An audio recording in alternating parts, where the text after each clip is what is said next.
which was the position under Labour, but also to be responsible for the individual large banks in the system so that it can see them day by day and understand the detail that goes into their activities. So we discovered that the so-called independent bank, central bank, is very variable, and we understand that if it goes wrong, it isn't independent. And we had a good illustration of that in the crisis. And here I can see the need for a word of praise for Chancellor Darling, because at a crucial point in the crash, when some of us were shouting from the sidelines that the banks were being starved of money, that the central bank was keeping interest rates too high, and that it wasn't releasing money into the banking system to stop them going bust, Chancellor Darling met with the other leading finance ministers of the leading countries of the world and agreed a concerted interest rate reduction, which was part of a very necessary fix to stop even more banks going under than did go under. And so at the worst of the crisis, the politicians actually overruled the so-called independent central banks. It was presented in Britain in a bizarre way, because we were told that the Bank of England spontaneously decided to have a monetary policy committee meeting at a date not in the calendar, to spontaneously cut interest rates by quite a lot, which just happened to be in line with what the finance ministers around the world were suggesting should be done. But no one sensible was really taken in by that. The truth is that when the chips were down, the parliamentary sovereign overruled the independent central bank, and we saw a very necessary but not sufficient relaxation, and more needed to be done because there were still more banks in deep trouble. So the era of the independent central bank in Britain was clearly not truly an independent central bank, but it also turned out to be the worst decade, the noughties, for economic and banking stability that I and most of you have lived through. We have to look back to the 1930s to find anything as serious as the boom-bust cycle in the banks that we saw in this era of alleged central bank independence. And I think it shows the dangers of relying on the British economic establishment to see us safely through, because we had the Treasury, responsible overall, who could convene a meeting.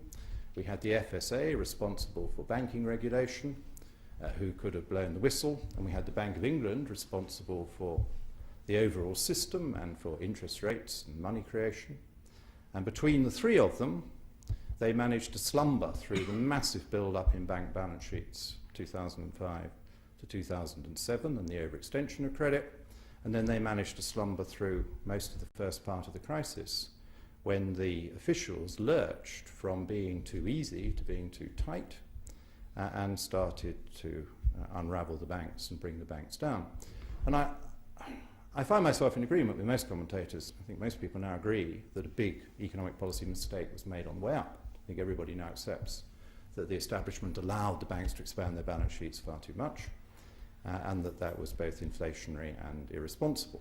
But I'm still finding it difficult to persuade people that an even bigger mistake was made on the way down, that the authorities lurched from being far too permissive to being extreme in denying banks access to money. So when Northern Rock went down, the dry run, the front runner for the much bigger collapse that occurred a year later, that was a £100 billion bank. And it was short of 25 billion because it relied for 25 billion of its money on the wholesale markets. The Bank of England refused to make the market sufficiently liquid for Northern Rock to be able to borrow. I think it was perfectly solvent at that point. That was clearly the regulator's judgment, because they never took its license away for alleged insolvency. But after the crash, the Bank of England put 50 billion into the markets. Well, why put 50 billion in afterwards? Why not put in a lesser sum before to prevent the first of the banking crashes? And then when we come to the RBS crash, the numbers are colossally larger.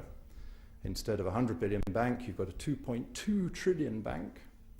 And the markets were so short of money, and that was a bank in considerable trouble, that they were unable to stabilise it, and then they decided on a remedy of putting the taxpayer behind it.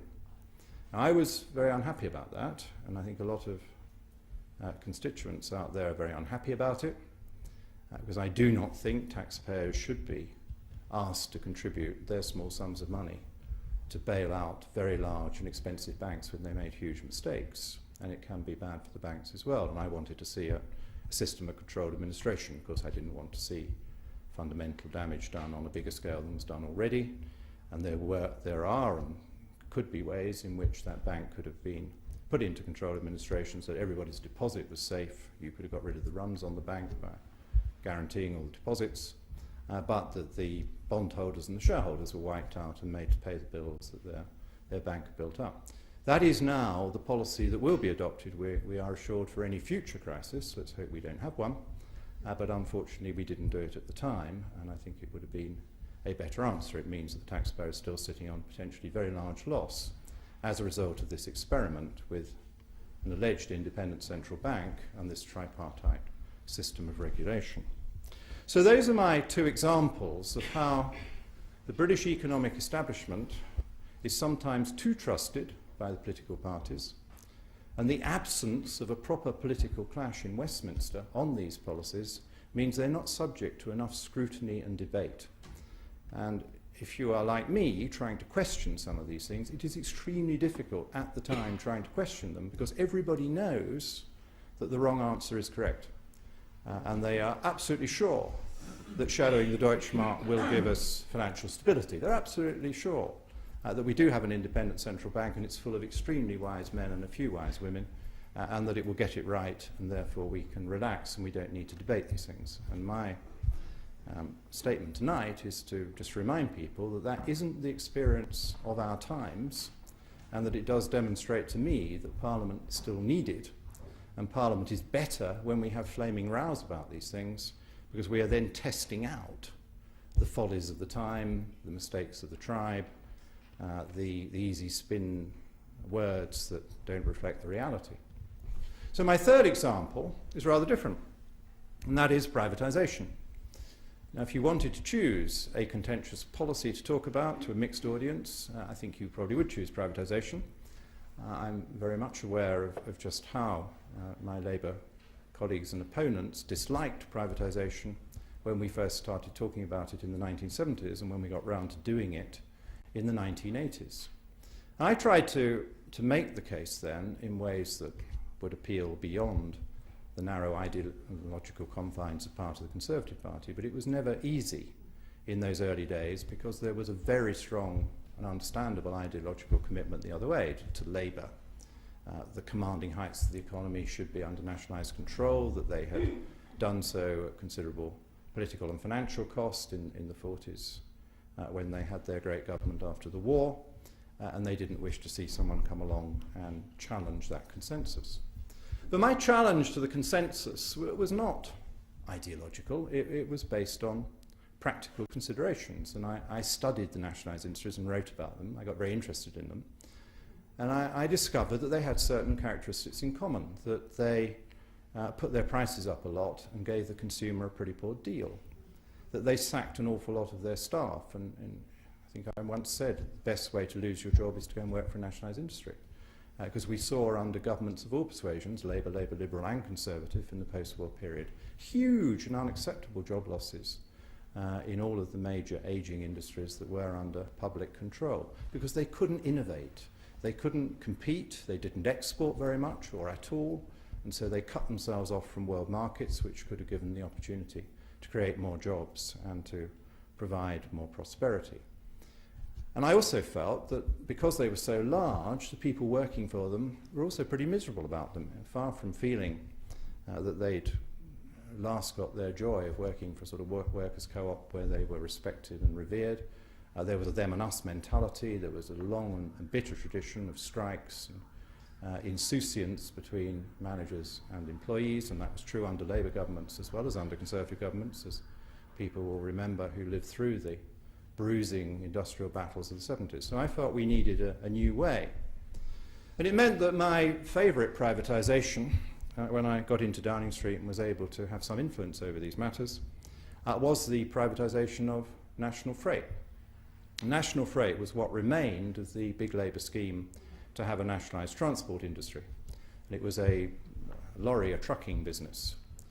And by this stage it was relatively small, although it's a very diverse industry, so it was quite a big player within a very diverse industry. and it was clearly in decline. And we worked with the lorry drivers and decided on a management and employee buyout, and they took on the business. And they themselves decided they wanted professional management. And I remember doing a film with them after it had been successfully sold to the lorry drivers, and said to them, why did you want professional management? Why didn't you run it yourself as a workers' cooperative? Oh, well, Mr. Redwood, it's our money now, we want it properly run. Well, it was a very good answer. And then I saw I was on a roll, so I said to this lorry driver, tell me what difference it's made to you now you're actually a co-owner of your business rather than being a nationalised industry employee. And he said, that's a very good question. He said, yes. He said, I used to get up in the morning, get down here about on time. If the lorry didn't work, I gave it a kick and told the boss I couldn't go out that day, and normally got away with that. He said, I know, because it's my business, that lorry needs to be earning.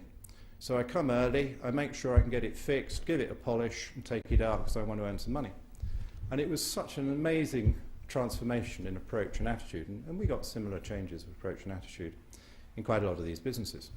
All the time, the Conservative side was extremely neurotic, because Conservatives never actually believed they were going to go on winning elections. There were always plenty of people telling us we were going to lose the next election. There were always quite a few opinion polls showing we were going to lose the next election. And so quite a lot of colleagues used to say, well, we better not do this one because they'll only renationalise it again, and it's such an upheaval.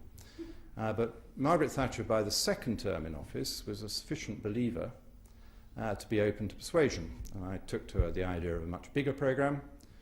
She agreed to it, and she set up a unit in the Treasury to hammer it out, and then I helped them produce the first cabinet paper on how we could have a big privatisation programme. And we set about the task of multiplying by 10 the value of sales we were doing. Privatisation, incidentally, was begun under Labour, because it began shortly after the visit to the IMF when the country had run out of money, and under the IMF programme, the partial privatisation of BP was one of the things they did to try and bring the books into a bit better balance. And so it was a precedent. And in the first Thatcher Parliament, when she was Prime Minister, there had been some modest-scale sales of engineering businesses. But by the second term, she was ready, and then, in due course, the others were ready. They accepted the guidance or advice, and we started on the big ones, starting with British Telecom. And we went from selling about 400 million a year to selling 4 billion a year, and it became a serious programme.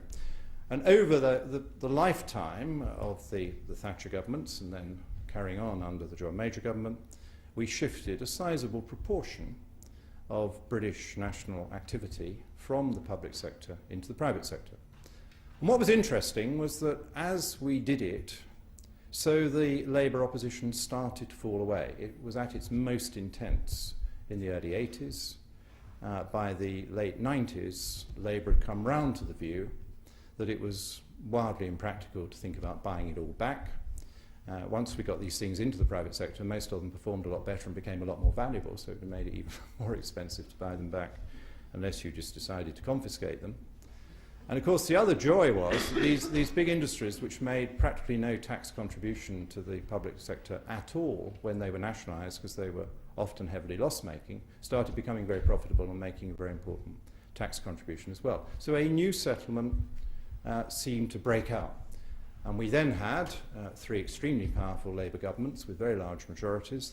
They could have done more or less anything they liked within reason, and it would certainly have been within their power to renationalise chunks of industry and commerce that had been privatised, but they wisely decided not to do that with any other than the slightly hard and ambiguous case of rail track and network rail, which is subject to another lecture, not tonight's. But overall, this was a fascinating experiment. The establishment, when I and others first wrote about it in the 70s, told us it couldn't be done, told us it wasn't wise, told us it wouldn't have the delightful payoff. A government was bold enough to try it, and after 10 or 15 years of it, not only did the incoming opposition accept it, but the incoming opposition then did a bit of privatising of their own. They sold 1 or 2 things that we thought were probably a bit risque to sell. So it established itself as a new way of doing things. And of course it went all around the world, and just as Britain had exported nationalisation to the world in the 40s and 50s, so Britain then was able to export the antidote, privatisation, to the world over the following decades. One final observation on that period was the case of the electricity industry, and I remember taking the electricity industry through what might happen if they were privatised and suggesting that we were expecting them to improve their labour productivity a bit when they were privatised, and they said, no, it's quite impossible, we are perfectly productive and very efficient. And I said, well, for the sake of my figures, I'm a modest man, I'm going to pencil in 20% productivity gains. It's what we normally get when we do these things. No, you're quite wrong.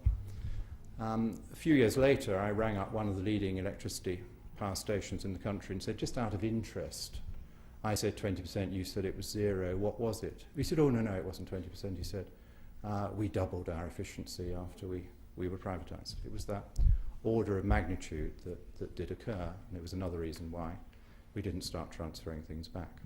So, ladies and gentlemen, a few observations on economic policy. I hope I've made my case that when we all agree you should start counting the spoons and worrying about your purses and wallets, I hope I've made my case that we've had a succession of rather bad economic disasters, and in mixed company I've chosen a Conservative one and a Labour one to show perfect balance and try and keep you from running out immediately or screaming at me. And then more contentiously, I've said that sometimes when we are bold with something with a bit more politics to it, it can work. There are one or two Labour examples as well.